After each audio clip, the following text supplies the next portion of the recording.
রোজ ওষুধ খাচ্ছেন, একটাও মিস করছেন না, তবু শরীর ভালো হচ্ছে না। মাথায় আসছে ডাক্তার কি ভুল ওষুধ দিলেন? না ভাই, ওষুধ একদম ঠিকঠাক। ভুলটা অন্য জায়গায়, এবং সেই ভুলটা আপনি প্রতিদিন করছেন একদম না জেনে। আজকে সেই ভুলটা ধরিয়ে দেব একদম সহজ ভাষায়। তাই একবার হলে ভিডিওটি শুরু থেকে শেষ পর্যন্ত দেখুন, কারণ এই ভিডিওতে ওষুধটি খুঁটিনাটি আলোচনা করা হয়েছে। চলুন তাহলে মূল ভিডিও শুরু করা যাক। ওষুধটা আসলে কি? শুনুন। ফলিক অ্যাসিডের নাম তো সবাই শুনেছেন, বিশেষ করে মায়েরা। বায়োফল হলো সেই ফলিক অ্যাসিডের আরেকটা উন্নত ভার্সন। এর ভেতরে আছে ফলিনিক অ্যাসিড। এখন পার্থক্যটা কোথায়? ধরেন, সাধারণ ফলিক অ্যাসিড হলো কাঁচা চাল। শরীরকে সেটা আগে রান্না করতে হয়, তারপর খেতে হয়। আর ফলিনিক অ্যাসিড সেটা রেডি ভাত, শরীর সরাসরি কাজে লাগিয়ে দিতে পারে। বিশেষ করে যাদের লিভারের সমস্যা আছে বা যাদের শরীর সাধারণত ফলিক অ্যাসিড ঠিকমতো নিতে পারছে না, তাদের জন্য এই ওষুধটা অনেক বেশি কার্যকর।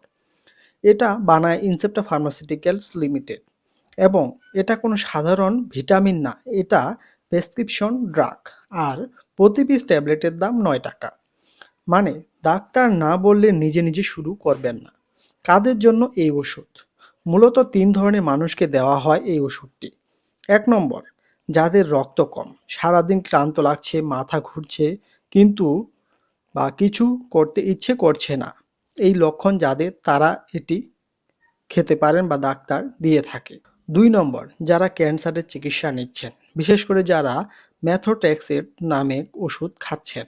এই ওষুধটা ক্যান্সার কোষ মারার সাথে সাথে শরীরে ভালো কোষগুলোকেও একটু ক্ষতি করে। বায়োফল সেই ভালো কোষগুলোকে রক্ষা করে, ঢাল হিসেবে কাজ করে। ৩ নম্বর, কিছু গর্ভবতী মা, তবে সবাইকে না। সাধারণ ফলিক অ্যাসিডে কাজ না হলে তখন ডাক্তার এটা দেন। এবার সেই ভুলটা, যেটার জন্য ওষুধ পুরোপুরি কাজ করছে না। একটু মনোযোগ দিয়ে শুনুন এই অংশটা। ধরেন, আপনি কষ্ট করে ডাক্তারের কাছে গেলেন, ওষুধ আনলেন, প্রতিদিন খাচ্ছেন, কিন্তু খাচ্ছেন কিভাবে? এক চুমুক গরম চায়ের সাথে। এখানেই সমস্যাটা। চা আর কফিতে এমন কিছু উপাদান আছে যেগুলো শরীর ওষুধ শোষণ করতে দেয় না। মানে ওষুধ পেটে গেলে কিন্তু শরীর পুরো পেল না।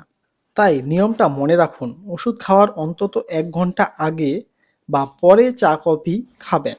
সঠিক ব্যবহার এবং টিপসগুলো জানুন। আরও দুটো ভুল মানুষ প্রায় করে। প্রথমটা, একটু ভালো লাগলেই ওষুধ বন্ধ। এটা করবেন না। ডাক্তার যতদিন বলেছে ততদিন চালিয়ে যান, মাঝপথে ছেড়ে দিলে আবার শুরু থেকে শুরু করতে হয়।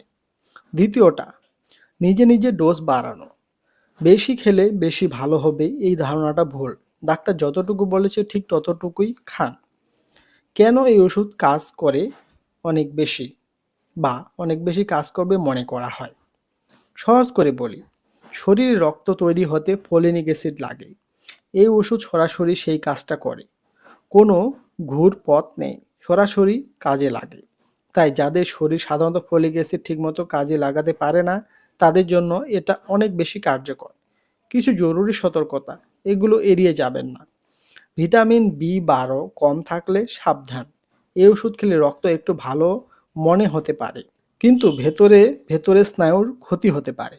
তাই বি12 কম থাকলে আগে ডাক্তারকে জানান। খিঁচুনির ওষুধ খেলে অবশ্যই বলুন। যেমন ফেনোবারবিটাল জাতীয় ওষুধ যারা খান, তারা ফোলিনিক অ্যাসিড সেগুলো কার্যকারিতা কমিয়ে দিতে পারে। তাই ডাক্তারকে আগে জানান। বমি বমি লাগলে বা গায়ে র্যাশ উঠলে সাথে সাথে ডাক্তারকে ফোন করুন বা ডাক্তারের শরণাপন্ন হন। ওষুধ রাখুন ঠান্ডা এবং শুকনো জায়গায়। রোদে বা ভেজা জায়গায় রাখলে নষ্ট হয়ে যায়। এবার আপনাদের দুটো প্রশ্ন করতে চাই, আশা করি উত্তর দিবেন। প্রশ্ন নাম্বার ১, আপনি কি জানতেন যে চা বা কফির সাথে ওষুধ খেলে সেটা ঠিকমতো কাজ করে না? নিচে কমেন্ট করুন জানতাম অথবা জানতাম না। প্রশ্ন নাম্বার ২, আপনার পরিচিত কেউ কি এই ভুলটা করছে? সত্যি করে বলুন, কমেন্টে জানান। তাহলে আজকের মূল কথা মনে রাখুন, ওষুধ খাওয়ার ১ ঘন্টার মধ্যে চা বা কফি না। ডোজ নিজে বাড়াবেন না। ডাক্তার যতদিন বলেছে ততদিন খান। এই ছোট ৩টা অভ্যাস বড় পার্থক্য আনতে পারে। ভিডিওটা কাজে লাগলে লাইক দিন। একজন মানুষকে যদি এটা দরকার হয় তাহলে শেয়ার করুন।